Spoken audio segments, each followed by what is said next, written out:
Baik, kami kembali dalam editorial sepekan. Kita lanjutkan. Sebelum lebih jauh, saya ingin menjelaskan sedikit lagi dengan Bu Hetiva. Ingin kejelasan. Tadi Anda mengatakan mekanismenya agak menggunakan ambang batas tahun 2014. Ini masuk akal tidak sih? Saya tadi sebelum ke sana ya, soalnya tadi keputus ini. Tadi dijelaskan kan bahwa maksudnya kita memberi kebebasan kepada setiap orang untuk menjadi calon presiden. Saya kira itu fair ya, memang pada prinsipnya seperti itu.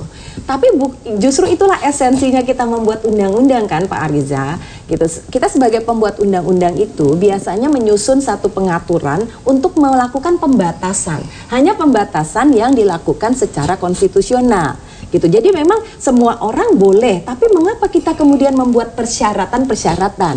Nah, persyaratan itu oleh sebab itu harus ditetapkan di dalam satu pengaturan ya, misalnya tadi dengan satu kesepakatan yang dibuat melalui satu proses yang sesuai dengan mekanisme kan. Tapi kan jadi misalnya harus 20% juga ya Bu. Umur dibatasi, mungkin pendidikan dibatasi, gitu kan. Kalau tidak ya kenapa nggak semua orang aja boleh dari mulai anak. Tapi kedaulatan nggak boleh dibatasi. Gitu kan. Ah, beda itu. Kedaulatan tidak dibatasi, tetapi persyaratan bisa seperti juga sekarang. Gitu. Tapi kita persyaratan pilkada. yang tidak boleh membelenggu. Mengapa saya pilkada sendiri? Ya Pak Ariza kan bisa sama-sama kita juga bikin undang-undang pilkada kan. Mengapa kok kita bisa sama-sama membatasi bahwa seorang calon kepala daerah itu juga harus didukung oleh partai politik. Jadi saya kira apa yang sudah terjadi sekarang itu juga sudah kita jalankan. Tapi ambang batas pemilunya beda. Yang membatasi ini gitu kan ya. Mahkamah Konstitusi sebenarnya mengatur. Tidak, pokoknya kita sepakat dulu bahwa itu soal Mahkamah Konstitusi itu adalah pandangan sebagian pihak bahwa, tapi kita yakin bahwa itu tidak melanggar Mahkamah Konstitusi. Jika kita sekarang sama-sama sepakat ya dengan adanya satu presidensial threshold tertentu, begitu ya anggap aja kita sepakat gitu ya. Itu segimana kita nanti buktikan gitu, kita buktikan gitu dengan misalnya katakanlah kita tadi sepakat juga menggunakan ambang batas 2014. Nah gitu itu nggak masuk akal kan Bu ya? Masa orang yang milihnya 5 tahun namanya satu pendekatan gitu ya. Saya kira karena ini kita kan transisi ya, kita kan masih dalam proses transisi, tidak ada satu nggak bisa transisi Rama, karena pemilu 2024 juga akhirnya menggunakan yang 2019 kan? Iya. Karena serentak, jadi nggak pernah selesai. Nah, untuk itu supaya selesai, jadi tanpa ambang batas. Mau pemilunya kapanpun, dia tanpa ambang batas. Kalau nanti menggunakan, dianggap transisi menggunakan 2014, untuk 2019, maka pemilu 2024 pakai yang mana? Karena 2019 lagi kan? Ya itulah kalau kita tanpa ambang batas, makanya sampai sekarang kita nggak berani karena kita juga takut hasilnya nanti seperti apa, kita tidak mau. Apa sih Bu yang ditakutkan dari tanpa ambang batas ya? itu? Nanti apa yang dikhawatirkan kalau tanpa ambang batas? Itu pertanyaan yang menarik. Kenapa harus tanpa ambang batas? Takut. Jadi tanpa ambang batas itu ya, pertama tadi kita ingin kualitas dari seorang calon presiden itu memang sudah teruji melalui satu proses seleksi sedemikian rupa. Gitu ya, kalau tanpa satu syarat gitu ya, artinya siapapun gitu ya, termasuk partai baru pun gitu yang kemudian ingin mencalonkan seorang calon presiden, tentu saja diizinkan, dan kita juga nggak usah pura-pura yang menyeleksikan gitu ya. rakyat dalam pemilu nanti, bukan partai politik. Nanti kan ada 2 putaran.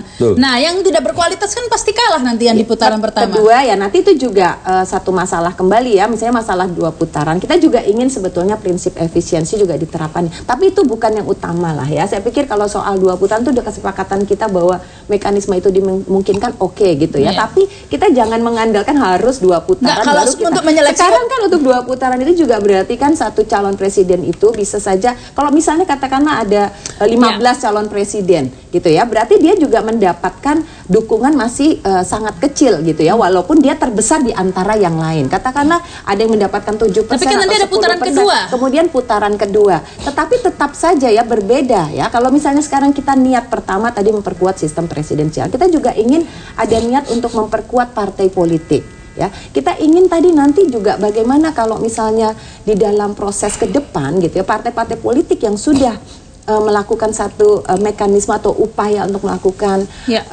nah putaran kedua kan capresnya harus dapat pilihan suara 50+1 juga kan, artinya itu besar dong dukungannya begitu di putaran kedua. Iya pasti. Ya akibat pasti dari, kalau gitu tapi kalau setelah putaran kedua kan pasti masyarakat pilihannya hanya itu kan. Nah ya akhirnya pilihannya hanya itu, artinya mungkin 2 dari yang terbaik, dari yang sebetulnya juga tidak terlalu. Jadi awalnya Rama di Undang-Undang Dasar sudah diatur, dia harus 50% per 1. Bahkan sebarannya itu harus di 34 provinsi, dan di setiap provinsi itu tidak boleh kurang dari 20% dukungan suaranya. Itu sudah diatur di Undang-Undang Dasar. Nah, ini jadi saya kira dengan demikian Kenapa harus dua putaran? Karena untuk mencapai 50 plus 1 tadi, 50 plus kan begitu. Sekalipun dimungkinkan kalau calonnya cuma 3 apalagi 2, bisa saja dia melebihi dari 50%. Jadi ini sudah aturan, jadi tidak ada Tapi masalah. ada sependapat tidak dengan Bu Hetifah tadi bahwa untuk yang dikhawatirkan dengan ambang batas ini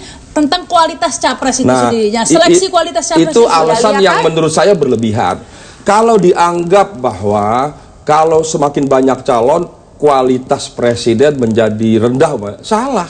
Justru kalau calon dibatasi, kualitasnya justru rendah. Karena masyarakat tidak punya banyak pilihan. Ini kan tidak punya banyak pilihan, ini kan menggiring. Bahkan bahasa saya memaksa masyarakat untuk memilih pilihan pemerintah, pilihan partai besar. Dia lagi 4L, lo lagi. Nah, untuk itulah undang-undang regulasi ini harusnya memberi kesempatan yang luas bagi kita ini 250 juta loh rakyatnya, memberi yang luas kesempatan pada seluruh masyarakat bangsa, dan ini bagian dari penguatan partai politik, bagian dari penguatan presiden threshold. Bu Hetifah, apa yang menjamin? Dan yang namanya kedaulatan rakyat itu di mana sih?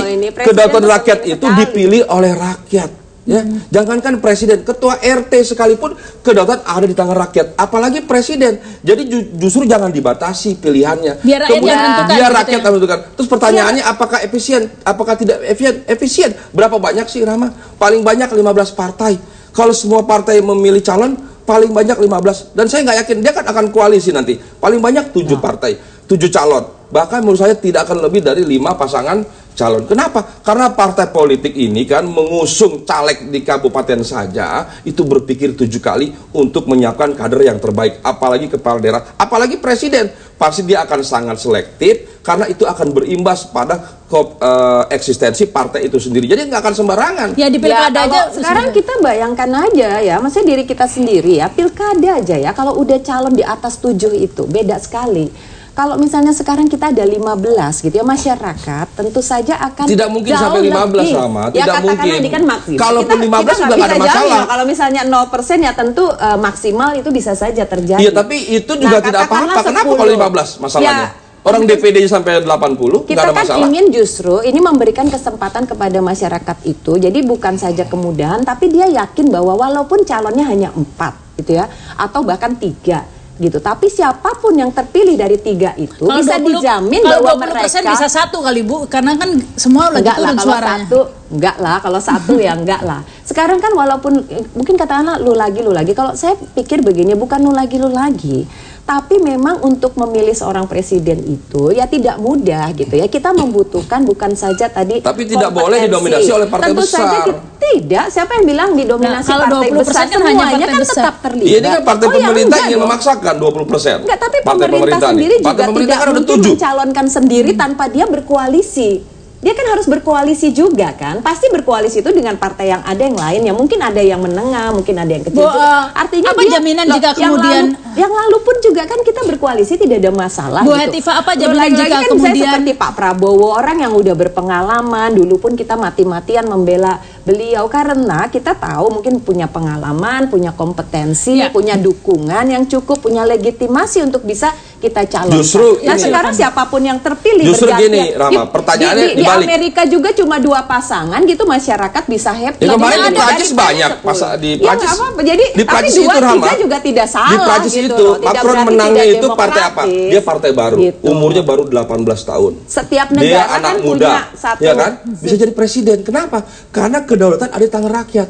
Tapi kalau kedaulatan didominasi oleh partai-partai besar atau partai itu bagian dari arogansi partai politik. Bukan untuk arogansi, itu Pak, tapi partai kita kan politik harus memberi sama-sama, kesempatan. Salah satu upaya kita itu ingin memperkuat partai politik juga, partai itu harus memberi kesempatan. Kalau tidak ya independen aja. Yang seluas-luasnya kepada masyarakat. Kenapa? Karena kedaulatan ada di tangan rakyat. Kenapa Gerindra yang sekarang partai nomor urut 3 ya kan, dan berpeluang menjadi partai nomor urut 2, mungkin nomor urut 1, mungkin ya, itu justru mengusung 0%, karena kita ingin taat pada aturan konstitusi, karena kita ingin memberi kesempatan pada calon-calon yang lainnya untuk juga menjadi presiden dan wakil presiden. Bu Hetifah, ada yakin Bu Hetifah bahwa jika calonnya cuma 2 atau 3 itu pasti lebih berkualitas daripada yang... Iya, justru karena itulah kami tidak ada jaminan. Tidak ada jaminan juga. Tidak ada jaminan. Apa jaminannya? Gini. Justru saya berpikir sebaliknya, justru dia akan mengekang, membelenggu. Ya itulah karena membatasi kan. kalau kita percaya gitu ya bahwa partai politik itu perlu diperkuat, salah satu bentuk penguatannya adalah memberikan mereka kesempatan gitu ya untuk betul-betul melakukan satu proses seleksi yang teliti gitu. Dan proses seleksi itu jika dilakukan melalui koalisi, maka akan ada satu proses perdebatan, mungkin ada perbenturan pandangan, mungkin juga ada proses jadi benar-benar track record dilihat, kemudian juga elektabilitas si calon juga dilihat, nggak akan sembarangan gitu. Ya, karena nggak akan sembarangan, kenapa kita melihat partai lain tidak akan mengusung yang terbaik? Itu artinya apa? Kita sudah menjudge, ya kan, menganggap partai lain tidak bisa mengusung calon yang baik. Bukan itu partai lain, semuanya kan juga tidak akan sendirian. Maksud saya, kalau kita merasa bahwa dengan 20% adalah yang terbaik, berarti kalau 0% bukan yang terbaik. Kalau suatu keputusan itu dilakukan melalui satu proses perdebatan, itu kan pasti terlebih teruji. Rasanya tidak mungkin lah menentukan capres tanpa perdebatan ya Bu ya. Dong. Pasti survei semua disimak. Ada medianya, survei. Bahkan ada aja survei dilihat loh Bu. Tadi saya ngasih, Rama saya ngasih bukan cuma kepala daerah, kabupaten kota, caleg aja setiap partai Gerindra, apalagi partai Golkar yang berpengalaman, dia punya cara yang lebih selektif untuk calon. Mulai dari Aceh sampai Papua dia selektif, apalagi presiden. Ya, baik, tidak mungkin sembarangan mencalonkan. Makanya sebetulnya kita juga kalau mau bicara soal caleg juga sama ya, kita juga punya pendapat yang berbeda. Ada yang ingin sepenuhnya misalnya terbuka, memang kita mempercayai masyarakat, tapi kita juga ingin di satu sisi memperkuat partai politik sebagai satu institusi. Kita harus break dulu ya, kita lanjutkan lagi pemirsa setelah pesan-pesan berikut ini.